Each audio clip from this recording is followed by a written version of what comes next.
Roby. Toi, tu me salues comme ça, toi, aujourd'hui. Tu me dis oui, salut Roby. Ah ouais, tu voudrais que je te salue comment? Ouais, je sais pas, comme tu fais d'habitude, tu viens de me saluer comment? Nagadef. Nagalef Nangifere. Ça va, Flamme? Ouais, ça me Bon. fait grave plaisir que tu aies accepté de faire une vidéo avec moi. Bah écoute, depuis le temps qu'on devait la faire, et c'est vrai que les jours ne correspondaient pas, mais écoute, c'est toujours avec un grand plaisir de... Je peux te rendre service avec grand plaisir. Bonjour à tous, il fait beau, il fait chaud, vous avez raison de rester à la maison pour profiter d'un peu de fraîcheur et surtout pour participer avec nous à ce social live. Robert Malm, bonjour. Bonjour Samuel, bonjour à toutes et à tous.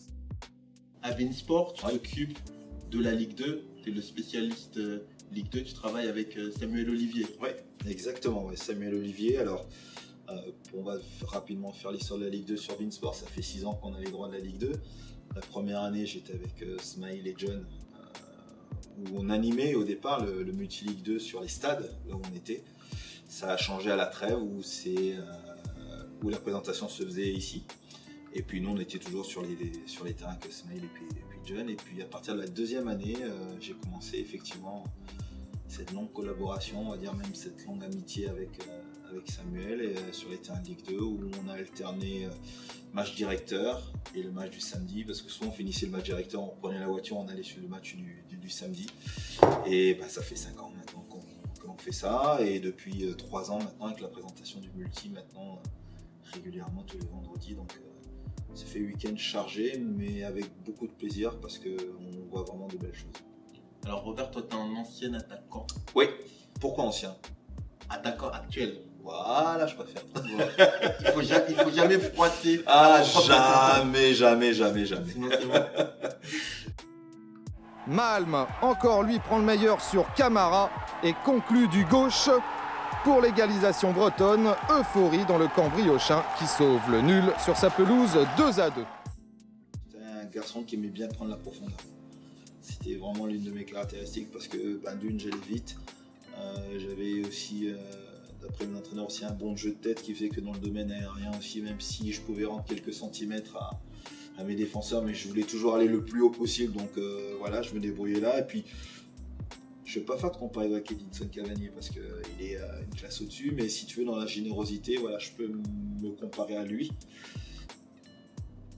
Des fois au détriment de la lucidité devant le but par moment, mais malgré tout ça, tu vois, je pense à faire une belle carrière bien remplie. Et puis quand tu as une idole comme Jean-Pierre Papin, ça peut aider aussi, surtout dans le travail, parce que quand je parle toujours de lui, je dis que rien ne lui a été offert. Il a travaillé pour pouvoir obtenir ce ballon d'or, il a travaillé pour être 5 fois, je crois, de suite meilleur buteur de notre championnat en Ligue 1. Donc quand tu es au centre et que tu vois un garçon comme ça peut que te motiver, te servir de modèle. Donc voilà, j'étais un attaquant qui aimait beaucoup prendre la profondeur. Il a fallu à un moment donné que j'adapte aussi mon jeu, parce que quand on sait que tu prends beaucoup la profondeur, il faut savoir changer aussi de temps en temps. Donc ce qui m'a valu aussi de travailler aussi un peu plus dos au but, de servir aussi de temps en temps de point d'appui. Donc voilà le type d'attaquant que j'étais. Les 5 meilleurs attaquants au monde pour toi aujourd'hui. Et si tu pouvais me donner à chaque fois une petite explication de pourquoi ce joueur et les qualités que tu lui reconnais. En activité? Non. Pas obligatoirement? D'abord, pas en activité, après en activité. Alors, pour moi, le numéro 1, c'est Ronaldo, brésilien. Il avait tout, pied droit, pied gauche, il allait très vite. Techniquement, il faisait des choses à 3000 à l'heure. Donc, non, pour moi, lui, il restera le numéro 1. Après, je te dis, moi, j'ai celui qui m'a servi le modèle, Jean-Pierre Papin, que je mettrai.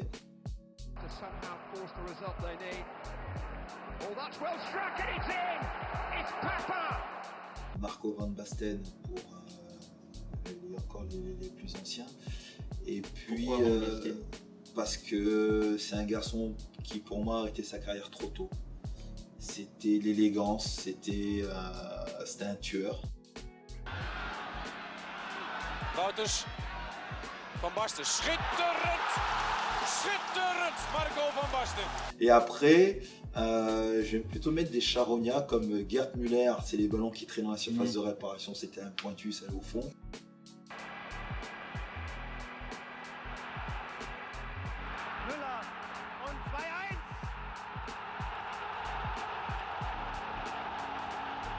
mettre Gary Lineker.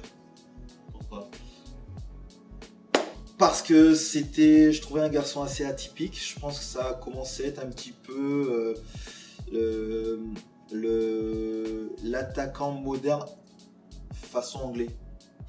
On a toujours l'habitude de mettre des longs ballons, on allait au casque et tout. Et lui, il était très intelligent dans son jeu, très intelligent dans ses déplacements.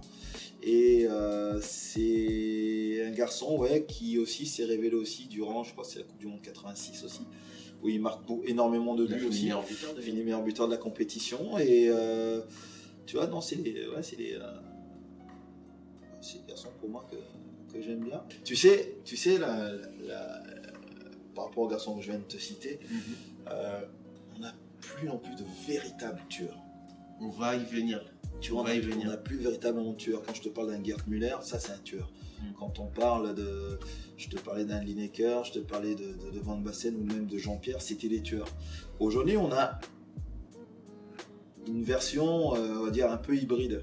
C'est-à-dire que des garçons qui savent marquer les buts, qui savent faire des exploits, mais qui ne sont pas non plus de vrais tueurs. Un Jean-Pierre Papin, s'il n'avait pas marqué dans une rencontre, il te faisait la gueule.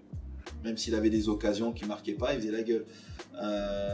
Alors qu'aujourd'hui, ils ne marquent pas, c'est pas grave, ils savent qu'ils peuvent marquer 2, 3, 4 buts d'après. Donc, est-ce que tu le déplores? Moi, je trouve ça dommage. Je trouve ça dommage parce que on a un petit peu aussi révolutionné aussi un peu le poste d'attaquant. Aujourd'hui, quand tu parles à un jeune et quand je vois les jeunes, des fois avec qui je travaille, quand je leur dis vous êtes des buteurs? Non, je suis un attaquant. Non, mais je demande si tu es buteur. Je joue attaquant. Non, je te demande si tu es buteur. Mais pourquoi? Un buteur, ça met des buts. Donc, à un moment donné, pour moi, un attaquant, ça doit être avant tout un tueur, un buteur. Et c'est pour ça que je te dis que pour moi, on l'a un petit peu moins. On a moins ce type de joueur. Tu vois, un Trezeguet, par contre, c'était un véritable renard des surfaces. Tu vois, on ne demandait pas non plus de faire 10 000 courses, mais toujours présent, toujours bien placé. Et, alors aujourd'hui... Juste moi, si je peux me permettre, parce que moi c'est un sujet qui me tient particulièrement à cœur, mais j'ai remarqué qu'aujourd'hui, les buteurs, enfin qui n'existent plus beaucoup, les attaquants privilégient le numéro 10 et le numéro 9. Je sais pas si tu as remarqué. J'ai l'impression qu'aujourd'hui, c'est plus prestigieux pour eux de porter le numéro 10. Ouais, parce que le numéro 10, c'est toujours quelque chose de mythique.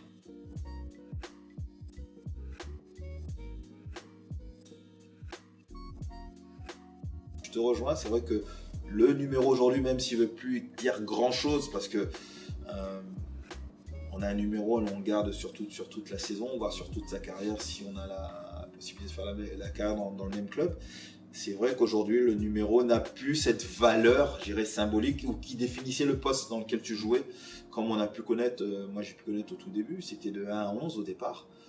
Et tu savais que si tu portais le 10, tu étais un milieu offensif ou éventuellement ce 9,5 comme on pouvait dire à l'époque. Et puis le reste des numéros, tu étais censé plutôt être remplaçant. Alors qu'aujourd'hui, tout est mélangé et chacun porte le numéro qu'il veut.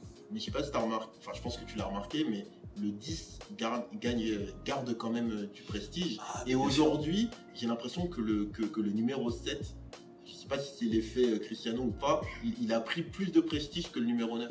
Aujourd'hui, moi, le numéro 9, j'ai l'impression qu'il est un peu délaissé. Ouais, non, mais t'as pas tort, c'est vrai. Après, t'as ces effets de mode, effectivement, où le numéro 10, quand tu parles numéro 10 aujourd'hui, tu t'identifies à Messi, tu t'identifies à Neymar. Alors que c'est pas ça. C'est pas, non, parce que ça reste, il reste magique ce numéro-là. Et il est lourd à porter, quelque part, parce qu'on te compare toujours. Alors en France, c'était Platini qui l'a longtemps porté. Après, ça a été Zidane qui était son digne successeur. Moi, je me souviens, pour mon tout premier match en pro, j'ai porté le numéro 10 et j'ai même mon coach qui m'a dit à l'époque, n'oublie pas le 1 dans le vestiaire. Donc voilà, tu vois que c'est... ouais, et je me suis jamais battu pour avoir le numéro 10. Je l'ai porté aussi à Saint-Brieuc, tu vois, le numéro 10, mais je me suis jamais senti dans la peau. C'est vrai que le numéro 10 en général, c'était le meilleur joueur de l'équipe qui portait le numéro 10. Ouais, tu vois, ça veut pas dire que les autres n'étaient pas bons, mais c'était censé être le meilleur joueur qui portait le numéro 10. Donc tu vois que c'est vrai que ce numéro 10 reste quand même effectivement à une part pas mystique ou quoi, mais il reste une part prestigieuse quand même dans la numérotation foot.